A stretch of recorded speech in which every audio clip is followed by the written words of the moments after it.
नमस्कार। मैं राकेश परमार।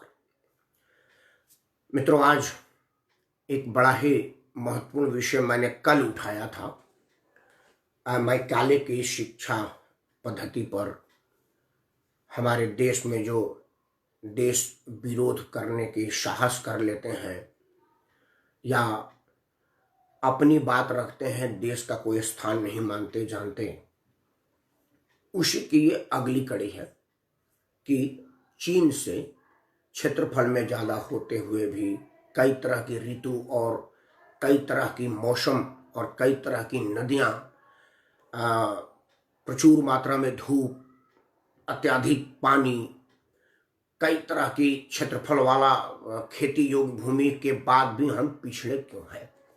लेकिन ये बात बताने से पहले एक जो बड़ा ज़रूरी बात आपसे करना है वो ये है कि इस लॉकडाउन में किन किन लोगों को लॉकडाउन का पालन करना है और कौन कौन लोग ना भी पालन करेंगे तो कोरोना उनसे नहीं बढ़ेगा, नहीं फैलेगा।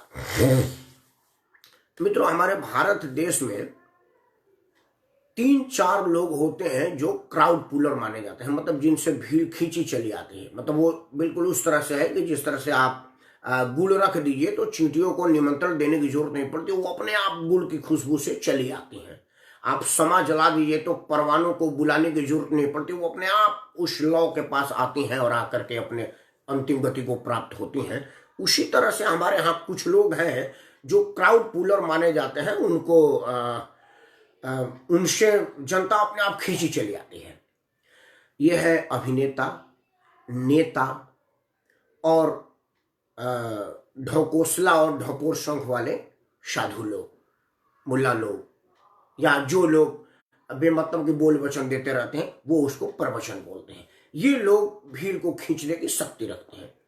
किसी सड़क पर अगर कोई सड़क छाप भी 2-4 फिल्मों में पार्ट टाइम जॉब भी किया हुआ अभिनेता मिल जाता है तो हमको एक सेल्फी ले लें, मतलब वो क्राउड पुलर है।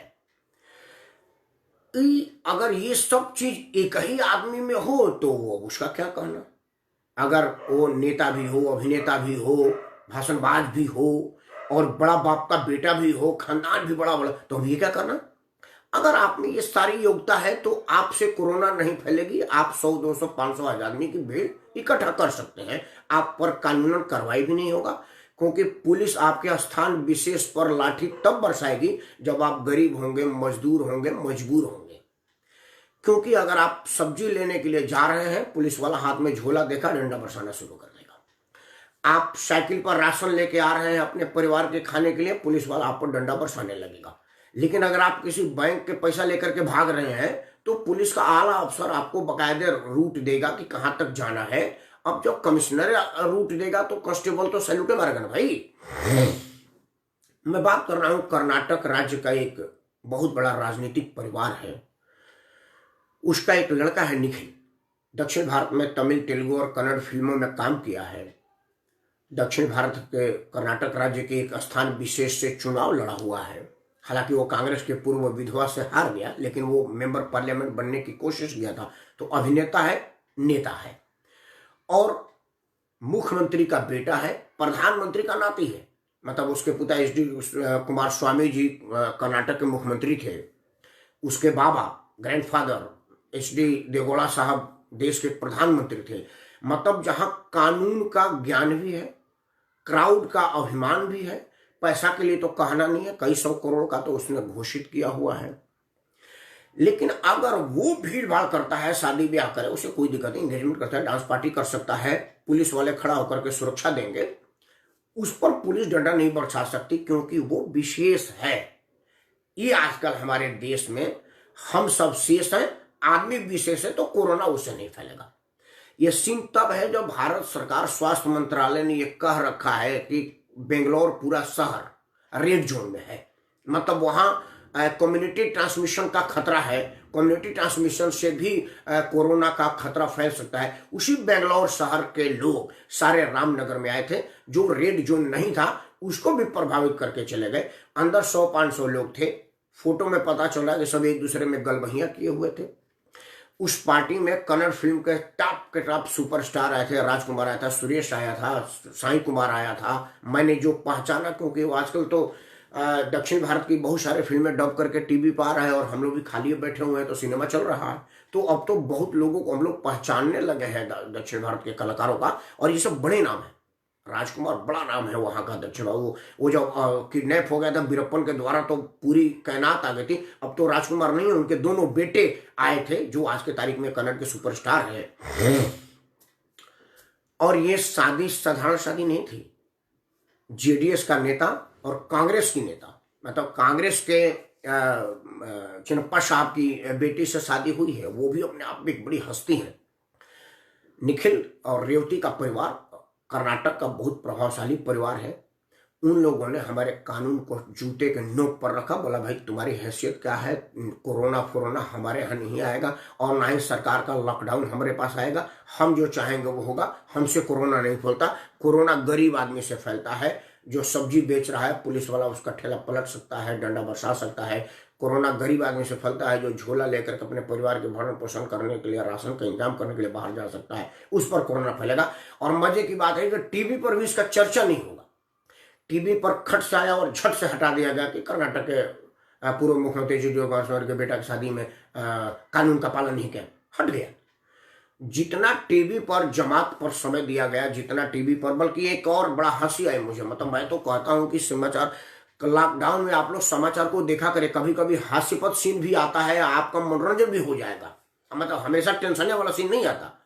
हम सब लोग जो लोग देख रहे हैं, हमारे यहाँ सब लोग गांव के लोग हैं। मेरे घर में, गांव में, मतलब मेरा जो घर है उसके आगे कुआं, मतलब एक हम लोग गड्ढा बोलते हैं, मतलब एक पोखर टाइप का है कुछ, उसमें की मिट्टी काट कर घर में भरा गया तो वो गड्ढा हो गया है। अब इसी टाइम में, मई जून के टाइम में, अप्रैल मई के टाइम में पानी सूख जाते हैं, घुटने भर पानी रहता है ना, तो हम लोग उसमें से घुस जाते हैं, मछली उछली पकड़ने का काम करते हैं। ये हर गांव का ये सीन है। कुछ लड़के मछली पकड़ने के लिए आगे, हो सकता है तो लॉकडाउन में बेचारे भूखे हो, सब्जी मिल नहीं रही हो, भोजन ना हो, ये भी एक कारण हो सकता है। या लड़के का मजा देखोगे, हमारे यहाँ तो मैंने मछली पकड़ा है तो कोई भगवान की कृपा से, आप लोगों का आशीर्वाद से भूख के मर बचाव के लिए नहीं पकड़ा। एक फन था कि हम मछली पकड़ रहे हैं, जबकि मैं मछली खाता भी नहीं हूँ, तब भी मछली पकड़ने का फन से मैं छोड़ नहीं पाया। परिवार में लोग खाते हैं तो वो हो सकता है फन में वो सारे बच्चे गए हों। लेकिन टीवी पर विशेष चर्चा चला, लड़कों ने मछली पकड़ा, सोशल डिस्टेंस का पालन नहीं हुआ। ये है मेरा भारत देश महान, इसलिए कि हमारे देश में संविधान है और हाँ, लोकतंत्र भी है। और लोकतंत्र में लोग को लुभाने वाला, लोक पर शासन करने वाला नेता तो खुदा है भाई। अब तो भगवान के तस्वीर के बगल में नेता की तस्वीर टंगने लगी, और जब भगवान के बराबर में नेता आ गया तो वो जो कहेगा वो कानून बनेगा। फिर काहे लिए संविधान और काहे लिए कोई चीज।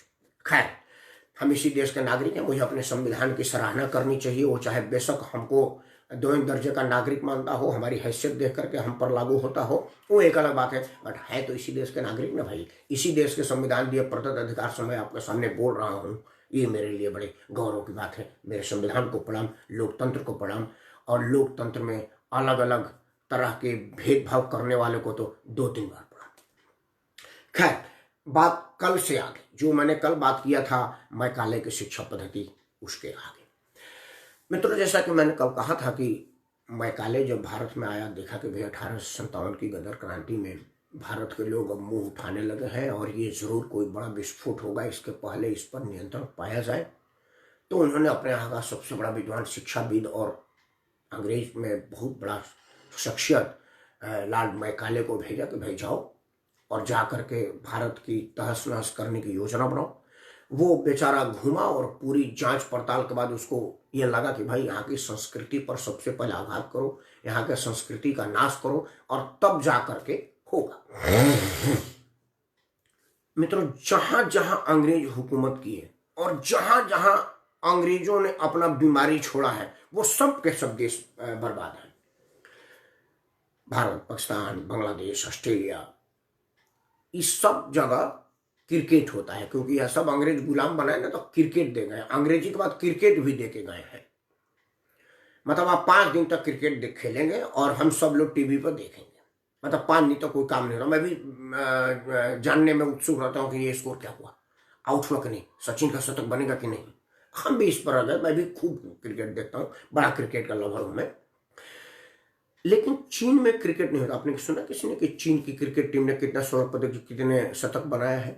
अमेरिका में आपने सुना, चीन, जापान में आपने सुना, जर्मनी में आपने सुना, साउथ कोरिया में सुना है आपने, नॉर्थ कोरिया में सुना है आपने? ये सब औद्योगिक क्षेत्र में हमसे बहुत ऊंची मुकाम हासिल किया हुआ है। अमेरिका का तो अब दुनिया का चौधरी है, वहां क्रिकेट नहीं होता। चीन औद्योगिक क्षेत्र में हमसे बहुत बड़ा स्थान रखा हुआ है। चीन तो अमेरिका का मुकाबला करता है, अमेरिका की हिम्मत नहीं हो पाती कि चीन को मुंहतोड़ जवाब दे सके। अमेरिका के हर घर में चीन का मोबाइल है, चीन का सामान है। इतना चीन से अमेरिका दुखी है। उसका अपना आर्थिक टसल ही है कि कोरोना की बीमारी से अमेरिका कहता है कि चीन का है, चीन कहता है कि अमेरिका का है। इनके आपस के टसल की लड़ाई में WHO प्रभावित हो गया। अमेरिका ने अपना एड रोक दिया, बोला कि हम फंड नहीं देंगे तेरे को, चीन के नाम तू तरफदारी करता है। तो मैकाले के सिद्धांत को जिन जिन लोगों ने अक्षरशः पालन किया वो सब मानसिक रूप से गुलाम हो गए और उन्हें अपने पर अभिमान नहीं रहा। जो अंग्रेज ने कहा वही अभिमान का विषय रहा, वही प्राउड का विषय रहा। मैं अंग्रेजी बोलता हूं तो बहुत पढ़ा आदमी हूं, अगर मैं संस्कृत बोलता हूं तो मैं बेवकूफ आदमी हूं, पंडित जी हूं, पूजा कराने के काम आऊंगा, बस उसके अलावा मेरी हैसियत नहीं है अगर मैं संस्कृत जानता हूं। मित्रों, चीन में, जापान में या और जो देश के लोग हैं, रूस में, ये सब लोग जो हमसे हजारों हजारों गुना ज्यादा आगे हैं, उस सब जगह में अंग्रेजी बोली नहीं जाती। रूस का प्रधानमंत्री, राष्ट्रपति, सरकारी कर्मचारी, रूसी नागरिक अपने रूसी भाषा में काम करता है। रूसी भाषा लिखेगा, पढ़ेगा, बोलेगा, अंग्रेजी नहीं बोलता। अंग्रेजी पढ़े लिखे है सब। भारत का कोई आदमी जाएगा या विदेश का कोई आदमी जाएगा, उससे बात करेगा, नहीं तो अमूमन इंटरप्रेटर रख लेता है। मैं रूस के राष्ट्रपति व्लादिमीर पुतिन और भारत के प्रधानमंत्री के बीच वार्ता देखा। माननीय नरेंद्र मोदी जी बहुत बड़े अंग्रेजी बोलते हैं, लेकिन रूसी राष्ट्रपति बोला कि नहीं, मैं रूसी बोलूंगा, दुभाषा का इस्तेमाल करो, मैं हिंदी नहीं, अंग्रेजी नहीं बोलूंगा। क्योंकि उससे अंग्रेजी हमारी भाषा उसकी अपनी नहीं लगती, वो गुलामी की प्रतीक लगती है, हीन भावना लगता है। और हमारे यहाँ अगर आपने अंग्रेजी नहीं बोला है तो आप अनपढ़ आदमी है। यही वजह है कि हम अपनी डेवलपमेंट छोड़ करके हम दूसरे, मतलब अंग्रेज कहाँ डेवलप हुआ, अंग्रेज किस मामले में डेवलप हुए, हम इस विषय पर लगे रहते हैं। इसीलिए चीन हमसे आगे है, इसीलिए जापान, जर्मनी, दक्षिण कोरिया, उत्तर कोरिया, रूस, ये सब हमसे आगे हैं। क्योंकि वो सब के सब अपने संस्कृति को अभिमान करते हैं, अपने भाषा को अभिमान करते हैं, अपनी शिक्षा पद्धति को अभिमान करते हैं और अपना शिक्षा पद्धति लगाए हैं। इसीलिए आज चीन के सरकार की हिम्मत हो जाती है, वो कहते हैं कि मैं नमाज नहीं पढ़ने की इजाजत दूंगा, क्योंकि वहां पर आतंकवाद की पढ़ाई होती है, उग्रता बढ़ाया दिया जाता है। क्या आप किसी ऐसे देश में जिसकी मानसिकता गुलामी की हो, वहां कोई ये कह सकता है कि आप फलाने धर्म का पालन ना करें? जर्मनी की चांसलर ने बोला है कि हम अपने देश में मुसलमान को रहने की इजाजत तभी देंगे जब वो जर्मन बोलेगा, जर्मन पढ़ेगा, जर्मन लिखेगा और अपना कुरान और अपना किताब नहीं पढ़ेगा, अपना पूजा नहीं करेगा। वो उसने बोलने की हिम्मत किया क्योंकि उसको अपने पे स्वाभिमान है, अपने पे शान है। वो गुलामी की प्रतीकों को अपनाता नहीं। लेकिन हमारे यहाँ अगर एक आदमी अंग्रेजी में 2-4 टपा बोलने लगेगा तो हम लोग तुम तो चुप रहो भाई, वो अंग्रेजी में बोलता है, पढ़ा लिखा आदमी है।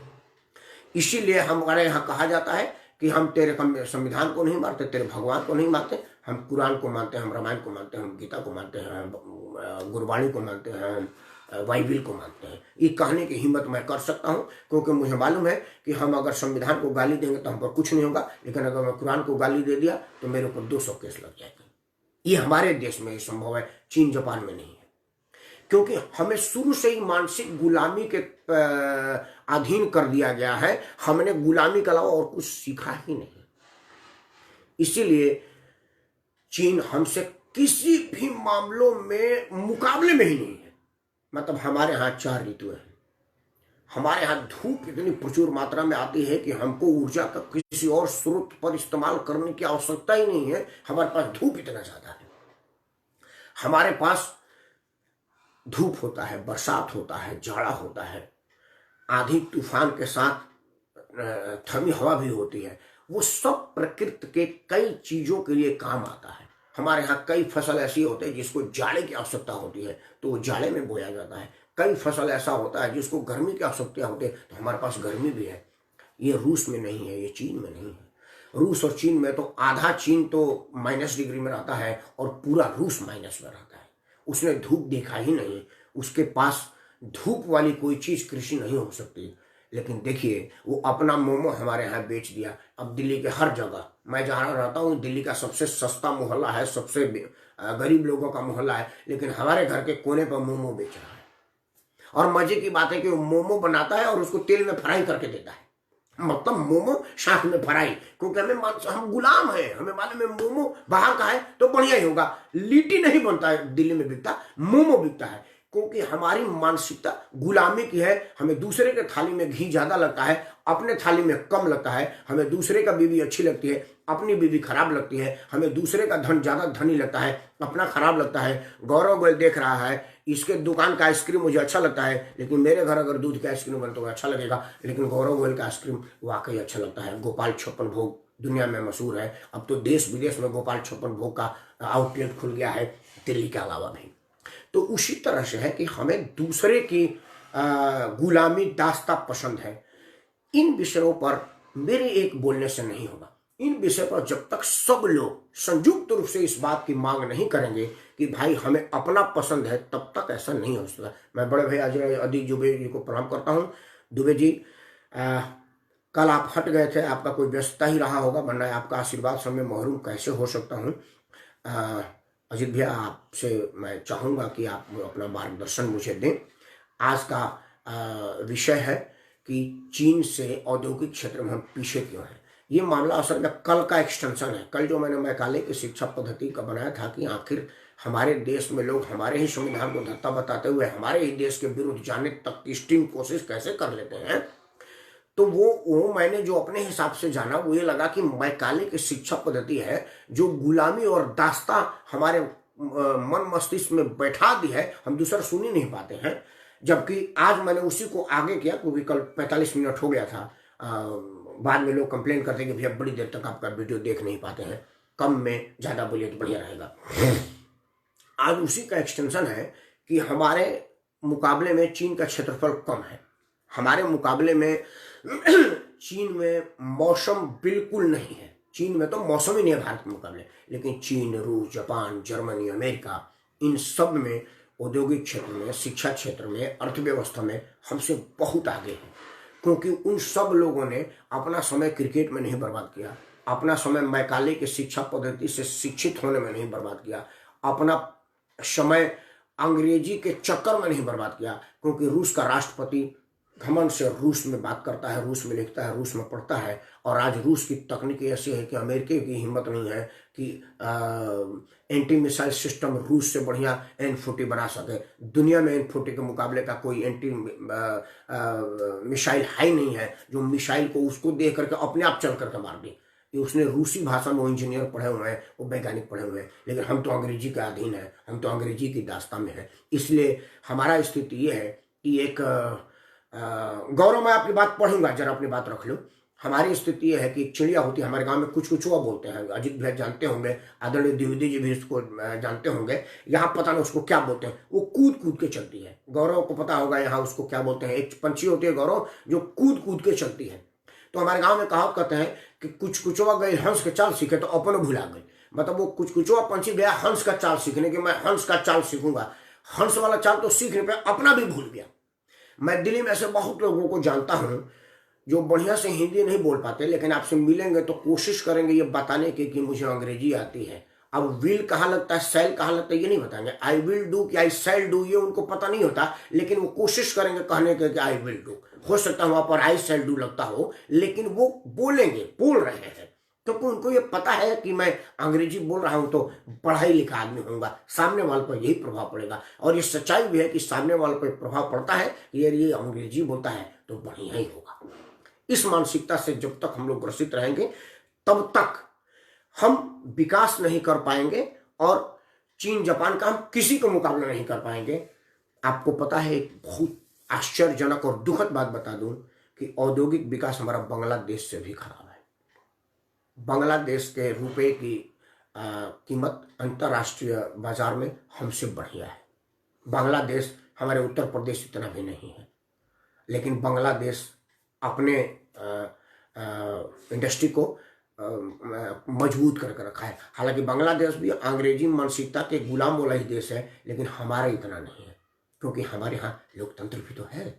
क्या करेगा? भारत का संविधान पे है।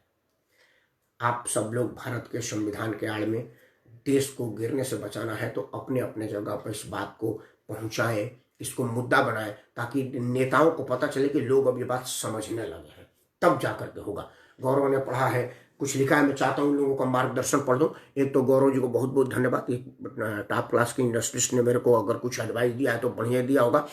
गौरव ने लिखा है कि क्यों हमारे देश में 80 करोड़ लोग पीछे हैं, गरीब हैं और हम ग्रोथ की बात नहीं कर रहे हैं। यहाँ दास्तां राजनीति से शुरू हो जाती है और क्यों नहीं उन सरकारी अधिकारियों को देशद्रोही घोषित किया जाता है जो हमारे देश के लोगों के काम करने में अड़चने पैदा करते हैं। आपसे ज़्यादा गौरव भाई, एक्चुअली क्या होता है ना कि हमारे यहाँ सरकार परिवर्तन का चुनाव होता है। 1952 से यही हुआ है कि आपको कांग्रेस अच्छा नहीं लगी तो आपने जनता दल लाया, आपको जनता दल नहीं अच्छा लगे तो वापस कांग्रेस आ गई, फिर कांग्रेस अच्छा नहीं लगी तो भाजपा आ गई, फिर भाजपा अच्छा नहीं लगी तो मोदी वाली भाजपा आ गई। लेकिन 1952 में जो आईएएस की परीक्षा क्वालिफाई करके कलेक्टर बन गया ना, वो अभी तक कलेक्टर ही है। और आपको एक बात गौरव जी पता होना चाहिए, वैसे में आपको तो पता ही हुआ, लेकिन फिर भी मेरा फर्ज बनता है कि मैं आप ही के बहाने आप लोगों को बता दूं। नरेंद्र मोदी के लिखने से आपको एक कप चाय नहीं मिलेगा, क्योंकि नरेंद्र मोदी चाय देने के इंटाइटल नहीं है। वो लोकतंत्र में लोग की बात का सुझाव देंगे कि जनता ये चाहती है कि ये करो, तो प्रधानमंत्री कार्यालय का जो प्रधानमंत्री का सचिव होगा ना, वो उसको अप्रूवल देगा। अगर सेक्रेटरी अप्रूवल नहीं देगा तो काम पास नहीं होगा।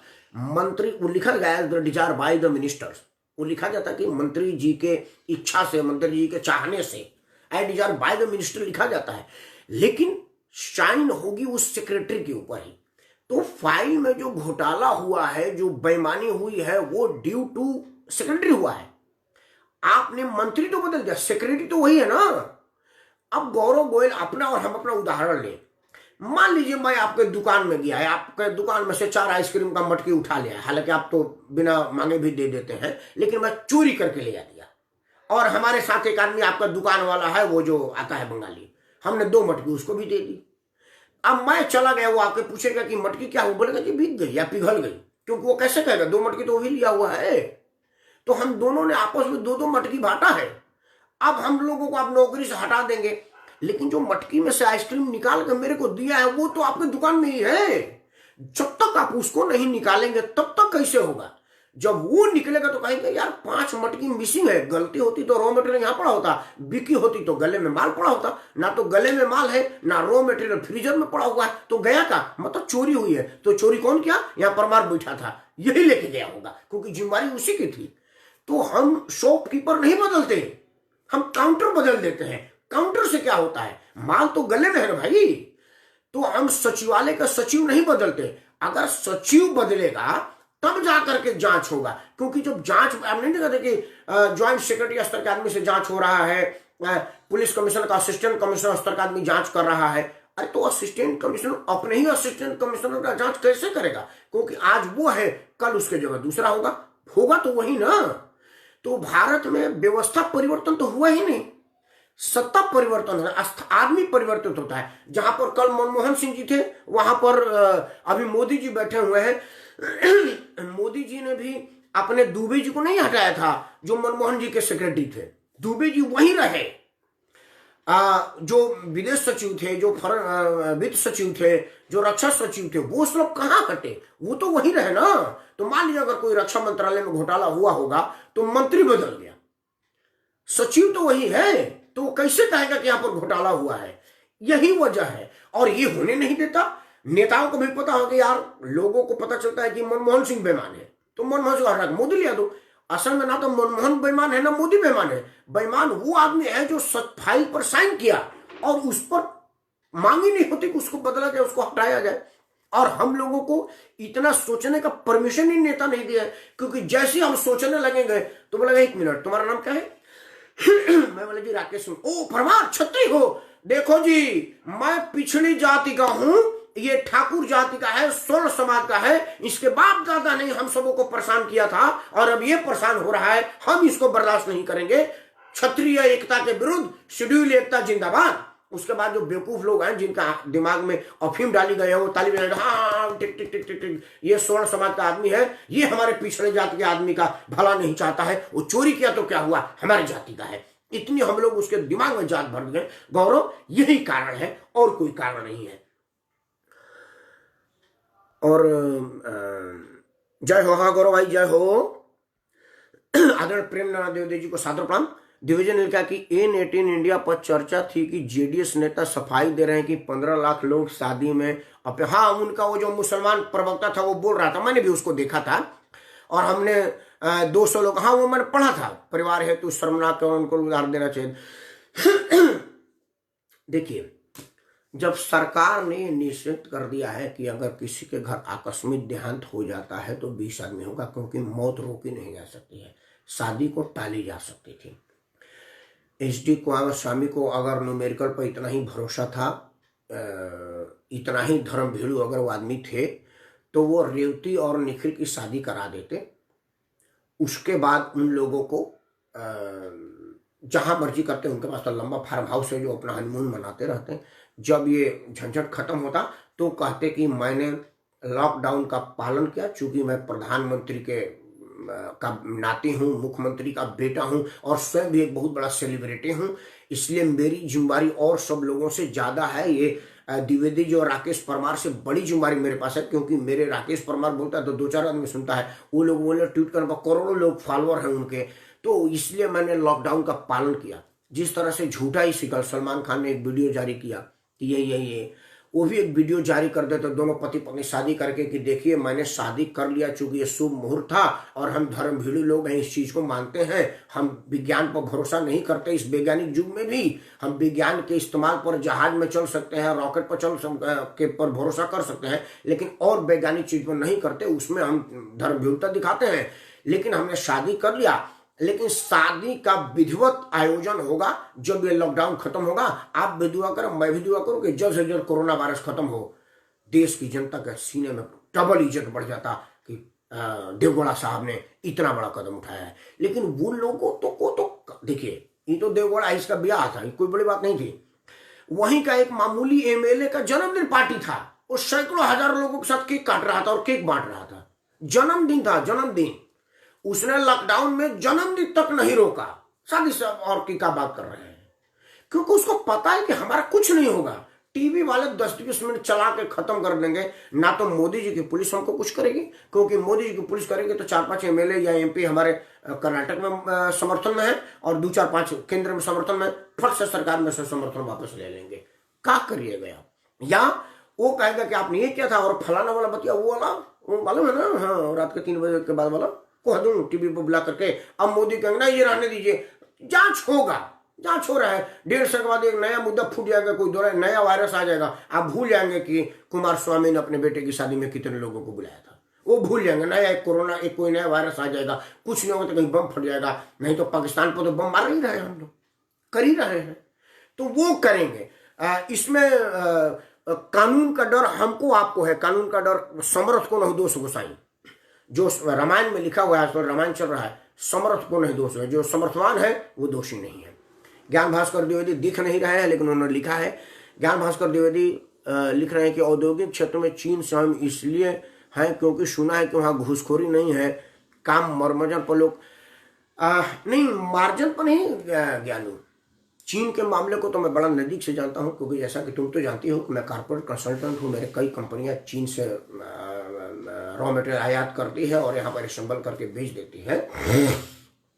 एक मेरी कंपनी है, वो मोबाइल चार्जर एडाप्टर का काम करती है, देश भारत की बहुत बड़ी कंपनी है वो। उसको मैंने बोला कि यार आप लोग चीन से क्यों ले आते हो, तो उसने बोला परमार जी ये सारा रॉ मटेरियल 12-13 रुपये का मेरा पड़ गया, मेरा असेंबलिंग में खर्चा लगा करके 20-22 रुपये का मेरा पड़ गया। मैं 25 रुपये में बेचता हूँ, 35 रुपये में स्टॉकिस्ट बेचता है, 50 रुपये में फिर दुकान पर आ जाती है। अब वो दुकान और 50, 60, 75, 65 में बेच देता है, कहीं कहीं 100-125 में बेच देते हैं। हालांकि हम लोग पीछे रहते हैं कि भाई 125 का चार्जर क्यों बेचा, 3 महीना में ये खराब होगा, क्योंकि प्योर चाइनीज का माल हमारी कंपनी का बदनामी होगी। अगर यही हम भारत में बनाएंगे तो ये 500-600 रुपये का तो मेरे को रॉ मटेरियल मिलेगा, और हम बनाएंगे तो 700-800 का पड़ जाएगा। तो वही चीन वाला दूसरा आदमी 75 रुपए में बेच रहा है, हमारा 500 रुपए में, क्यों कोई लेगा? इस वजह से नहीं होता। चीन में क्या है, वहां पर लोकतंत्र नहीं है ना भाई, वहां पर तो देश पहले है और हमारे यहाँ राजनीति पहले है। तो भाई अगर राजनीति पहले होगा तो राजनीतिक इंटरेस्ट देखी जाएगी, और जहां देश पहले होगा वहां देश देखा जाएगा। चीन में किसी की हिम्मत है कि कह दे कि मैं तुम्हारे देश के कानून को मानता नहीं, मेरे अल्लाह ने नहीं कहा तो मैं नहीं मानूंगा? ऐसे कहोगे हलाक हो जाओगे, तुरंत फातिहा पढ़ने का कार्यक्रम चालू हो जाएगा। ऐसा चीन में है। रुद्र प्रताप सिंह ने रिप्लाई किया है कृष्ण कुमार सिंह को। पहले कृष्ण कुमार सिंह का पढ़ लो, उसके बाद रिप्लाई पढ़ो, ज्यादा बढ़िया रहेगा। पहले कृष्ण कुमार जी को पढ़ लो कि क्या लिखा है, जिसको रुद्र प्रताप ने, कृष्ण कुमार सिंह जी ने कि हाँ, आप रामायण नहीं देखते क्या? रामायण मैं देखता हूँ, सवेरे देख लेता हूँ, और ऐसा नहीं है कि मैं रामायण नहीं देखता। अमित सिंह लिखते हैं कि युवा तुर्क की जन्मदिन का हार्दिक, सिर्फ युवा तुर्की नहीं, आज तो मेरे लिए 2 बड़ा महत्वपूर्ण दिन था, लेकिन मैं इसको अपने निजी मामले को नहीं इसमें घुसना चाहता था। सबसे पहले तो आज मेरी माता जी का पुण्यतिथि है, जिन्होंने मुझे जन्म दिया है। मैं उनको शत प्रणाम करता हूँ। वो है तभी मैं हूँ। उनके विषय में मेरे पास शब्द नहीं है कि मैं उनके विषय में कुछ कर सकूँ, सिर्फ उनको प्रणाम करता हूँ। आज श्रद्धेय चंद्रशेखर जी का जन्मदिन है। 90 से जब तक वो जिंदा थे और आज तक ऐसा कोई 17 अप्रैल नहीं आया जिस दिन मैं भोरसी में या 3 नंबर में नहीं हूँ। मरने के बाद राजघाट पर भी एक सभा स्थल जलसा होता है, लेकिन आज कोरोना ने हम लोगों को वहाँ रोक दिया था, क्योंकि हम लोग एस.टी. कुमार गोस्वामी जैसे सोच के लोग नहीं हैं। अमित सिंह, वाह क्या बात है। हाँ नमस्कार। ज्ञान भास्कर ने लिखा है कि भारतीय पुलिस का मूल मंत्र, तोड़ देंगे शरीर का कोना कोना पर नहीं होने देंगे कोरोना। नहीं तो ये कुमार स्वामी के यहाँ काहे नहीं जाकर के पुलिस ने मंत्र लगाया? वहां तो भारतीय पुलिस काम करती है, कर्नाटक में जाके काहे नहीं ये किया? ज्ञान भास्कर फिर लिखने की सारा रोग गरीबों पे ही होता है, कानून व्यवस्था तो पावर में है तो लोगों को सलामी। बिल्कुल आपने सही कहा, पावर में सलामी देता है। अब रुद्र प्रताप सिंह जो रामायण नहीं देखते पर मेरे खास कुछ लिखा है, उन्होंने लिखा है कि कृष्ण कुमार सिंह जी महोदय, देखता वह है जिसे कुछ आचरण में नहीं ले आना है, या रामायण को जीते, क्योंकि मैं रामायण को आत्मसात कर लिया। रुद्र प्रताप मेरे छोटे भाई हैं और ये इनका मेरे प्रति प्रेम बोल रहा है। रुद्र प्रताप को शुभ आशीर्वाद। बीपी भाई नमस्कार। गणेश कैसे हो भाई? ईश्वर माता जी की पुण्य। हाँ गौरव नमस्कार। फिर समय हो गया। अमित मित्रों, अंत में बात समेटने के बाद सिर्फ 2 बातें। जब तक आप हम सब लोग एक आवाज में नहीं अपने हुक्मरानों को बताएंगे, तब तक ये हमारी बात नहीं सुनेंगे, क्योंकि ये गूंगी बहरी सरकार है। राजनीतिक लोग नहीं कहते कि गूंगी बहरी सरकार है, एक धक्का और दे, सरकार की मंशा तोड़ दे। हम सब लोग जब एक होकर के मांग करेंगे, तब सरकारों को लगेगा कि यार ये लोग अब समझदार हो गए हैं, इन लोगों को बहकाया नहीं जा सकता, इन लोगों को बरगलाया नहीं जा सकता। वो जैसे ही आपके पास आवे, कहें कि यार ये राकेश परमार छत्री है, इसीलिए पिछड़ी जाति के मेरे नेता का बदनामी कर रहा है, तो सबसे पहले पिछड़ी जाति का एक आदमी आवे और उसके कान के नीचे बजावे, अबे जो बात करे उसकी जवाब दे, उनके जाति में मत जा। तेरे को उनसे लड़की शादी नहीं करनी है कि उसकी जाति देख रहा है। परमार के बेटे से बेटी की ब्याह करने जा रहा है कि जाति पूछ रहा है। वो जो ये कह रहा है वो कानून में उचित है कि अनुचित, इसका जवाब दे, तब उसको लगेगा कि यार ये बात बिल्कुल है। आज जो ये जमात के जाहिल लोग इधर उधर मुंह मार रहे हैं और पीट रहे हैं और पिटवा रहे हैं, उन लोगों से अगर जमात के ही सीनियर हुक्मरान और बड़े नेता लोग अगर उसका मजम्मत करेंगे तो उसको होगा। अगर मैं करूंगा तो कहेगा कि ये मुस्लिम विरोधी है, हिंदू है, इसलिए कह रहा है। उस जैसे ही कोई आदमी कहे कि मैं अल्पसंख्यक कल्याण का काम करता हूं, सबसे पहले अल्पसंख्यक का आदमी है, रुक एक मिनट, इसमें कल्याण के कहा हुआ रे? राकेश परमार जो कानून उठाए उसकी बात बोल, तब उसको लगेगा क्या जाएगा। लेकिन वो तो आएगा तो हमारा मुसलमान कहेगा कि ना ठीक कह रहा है, परमार हिंदू है, मरने दो हिंदू को, उसमें हम क्या कर रहे हैं, हमारा तो मतलब कुरान पर बात कर रहा है ना। ये जब तक चलेगा तब तक नहीं हो सकता। हम सब लोगों को एक होकर के एक ही बात उठानी पड़ेगी, और जनमानस की मांग पर तो सरकारें बदल जाती है। आपके शक्ति को तो भगवान सलाम करते हैं, आप कौन सी बड़ी बात है। गौरव करते कि जातिवाद में बड़े बड़े पढ़े लिखे लोग भी चुप हो गए। मैं गौरव यही कहता हूं, एक्चुअली कहानी कि ये बड़ा, ये देखिए गौरव, आप तो खैर राजनीतिक जमात में आने लगे, कई जगह तो आपको राजनीतिक उपाधि दी गई है, कई ओहदे पर आए। असल में ना जब राजनीति 11 बजे के बाद पढ़िएगा तो कोई कांग्रेस भाजपा सपा नहीं है। ये जो निखिल की शादी हुई है ना, निखिल HD कुमार स्वामी का बेटा है जो JDS के नेता है। HD देवगौड़ा का नाते हैं जो जनता दल के बहुत बड़े नेता थे जो बाद में JDS बनाए। उनकी शादी किससे हुई है? उनकी शादी हुई है कर्नाटक के कांग्रेस के बहुत बड़े नेता की बेटी से। रेवती स्वयं भी सिनेमा में काम करती है। मतलब कांग्रेस की बेटी से शादी हुई JDS के बेटा का।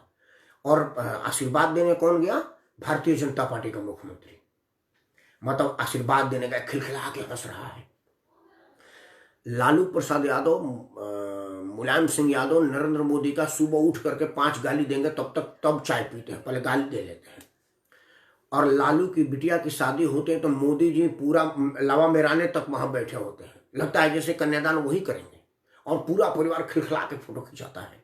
वही मुलायम सिंह के बेटे के भतीजे की शादी होती है तो नरेंद्र मोदी जी सबसे पहले वहां जाते हैं और खिलाकर, क्योंकि वो लोग और उसी दौरान हंसी में कहते कि यार हाँ क्या हुआ, कोरोना पर क्या बोलना चाहते हो? तो वो बोलेगा कि मैं ये बोलूंगा, वो बोलेगा कि तुम ये बोलना।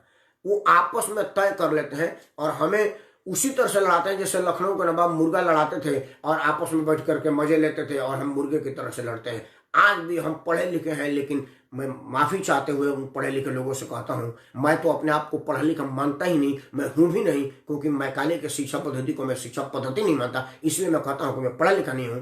लेकिन जो पढ़े लिखे लोग हैं वो मुर्गे की तरह से लड़ते हैं और वो बैठ करके आनंद लेते हैं लखनऊ के नवाब की तरह से। और जब तक इसे हटेगा नहीं तब तक इस पर कुछ होगा नहीं, और इस सब लोगों को समझना पड़ेगा। अब तो आपके पास सोशल मीडिया हथियार है, मेन मीडिया है, आप अपनी बात को फैलाएं, अपने बात को बताएं, तब जब लोगों के पास पहुंचेगी कि यार ये बात हाँ जा रहा है। बीपी भाई को नमस्कार। बीपी भाई करके चीन और भारत में औद्योगिक क्षेत्र विकास के मुख्य 5 पॉइंट पर जिक्र करें। क्या हमारा लोकतंत्र, 1 मिनट 5 पॉइंट बने, क्या हमारा लोकतंत्र के विकास में मुख्य बाधक है? क्या उदारवाद, लेबर कॉस्ट, लाल फीताशाही और भ्रष्टाचार, ये 5 चीजें, मतलब बाधक नहीं, ये 5 चीज है। अलग अलग एक्सप्लेन करने का समय नहीं है बीपी भाई, ये 5 ही कारण है। भ्रष्टाचार भी कारण है, लाल फीताशाही तो भारत के औद्योगिक व्यवस्था का नाश करने के लिए लाल फीताशाही है। औद्योगिक संरचना को छिन्न भिन्न करने की जिम्मेदारी लाल फीताशाही है, क्योंकि ये लाल फीताशाही है जिसकी वजह से एक कंपनी के नाम पर पैसा लिया जाता है, बी कंपनी में ट्रांसफर करके एक कंपनी को दिवालिया घोषित कर दिया जाता है, और बी कंपनी से पैसा सी में निकाल कर बी को बंद कर दिया जाता है। अब जांच आएगा, ए वाला दिवालिया होकर बी में गया, ए और बी की जांच होगी, ये तो बंद हो गया और दिवाला हो गया, सी पर चर्चा ने लाल फीताशाही करने देगी। इसी वजह से हो रहा है। उदारवाद बहुत जिम्मेवार नहीं है, क्योंकि उदारवाद होगा तभी तो कंपटीशन बाहर और भीतर का होगा, तो उदारवाद को मैं उतना जिम्मेवार नहीं मानता। हाँ, लेकिन हमारा लोकतंत्र में कई चीजें हैं।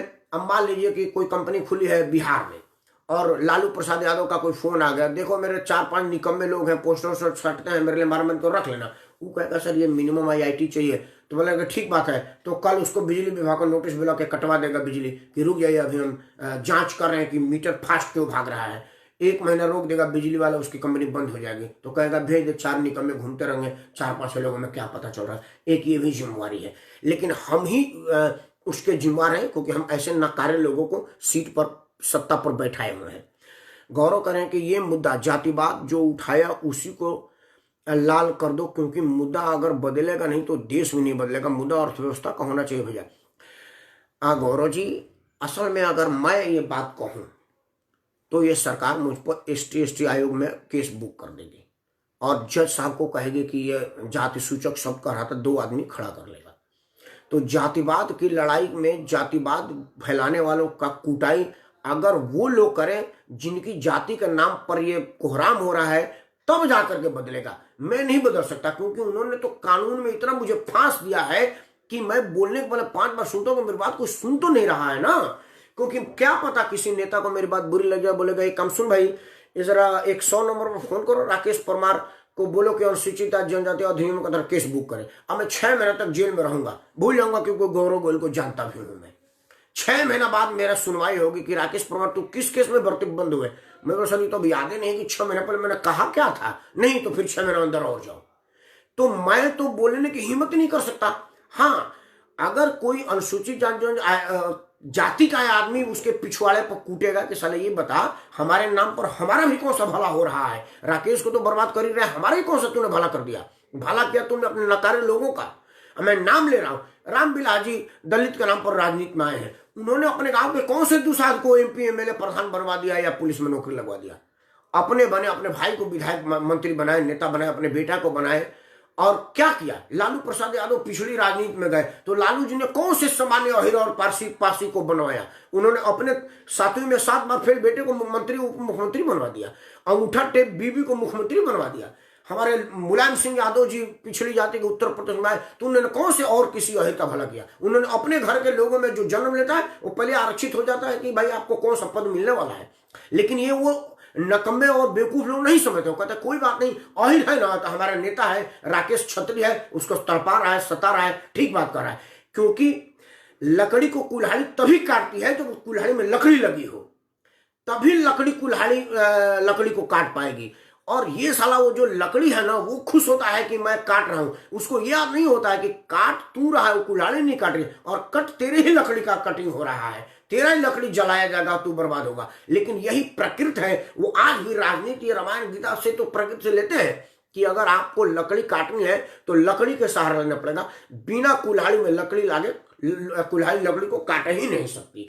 तो जातिवाद की लड़ाई पर जाति वाले अगर उसका विरोध करें तब जाकर के स्वीकार मैं करूंगा तो मेरे को केस लग जाएगा, क्योंकि मैं क्षत्रिय जाति का हूं। इससे तो इनकार नहीं, क्योंकि मैं पूरा राकेश सिंह परमार लिखता हूं, मैंने कभी अपनी जाति हाइड नहीं की।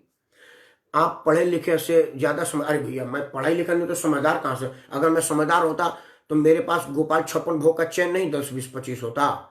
तुम्हारे पास चैन है, मतलब तुम समझदार आदमी हो, मैं बेवकूफ आदमी हूं। मेरे को आइसक्रीम खरीदने के लिए पैसा टटोलना पड़ता है और तुम आइसक्रीम बेचते हो, तो दोनों में बड़ा अंतर ना भाई। तो सीधा सीधा दिख रहा है कि समझदारी है कहाँ, गौरव समझदार है, इसमें कहीं कोई समझ लगाने की जरूरत ही नहीं है।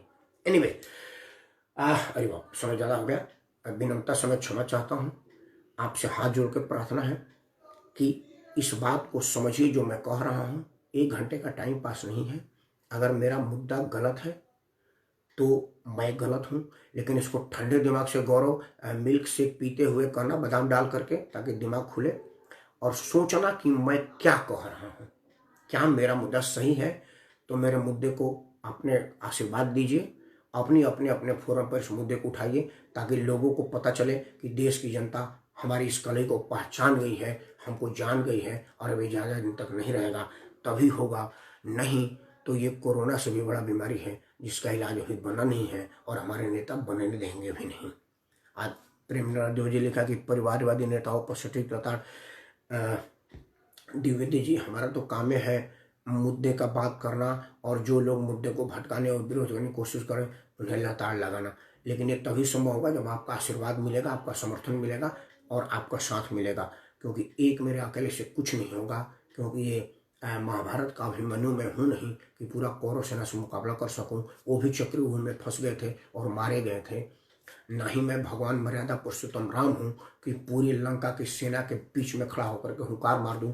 ना ही मैं अंगद हूँ जो राज दरबार में पांव रख दे और कहो कि हिम्मत हो तो पांव उठा के दिखा दे। मैं एक साधारण बालक हूँ, साधारण आदमी हूँ। आपके नज़र में तो मैं बच्चा ही हूँ। आप लोगों को आशीर्वाद चाहिए, तभी जा करके कोरोना से भी बड़ी महामारी जातिवादी, क्षेत्रवाद और उन्मादवाद होगा। हमारे लोग आंख खुल जाए कि मेरे पिछवाड़े पर लात लग जाती है, मैं सब्जी लेने जा रहा हूँ तो, और कुमार स्वामी के यहाँ वही पुलिस वाला जो हमको लात मार रहा है वहां सैल्यूट मार रहा है। ये बस 2 मिनट आप सोच लेंगे ना तो देश का आधे समस्या खत्म हो जाएगा। हारेगा कोरोना, जीतेगा हिंदुस्तान, खत्म हो भारतीय राजनीति का नुकसान। जय हिंद, जय भारत, वंदे मातरम।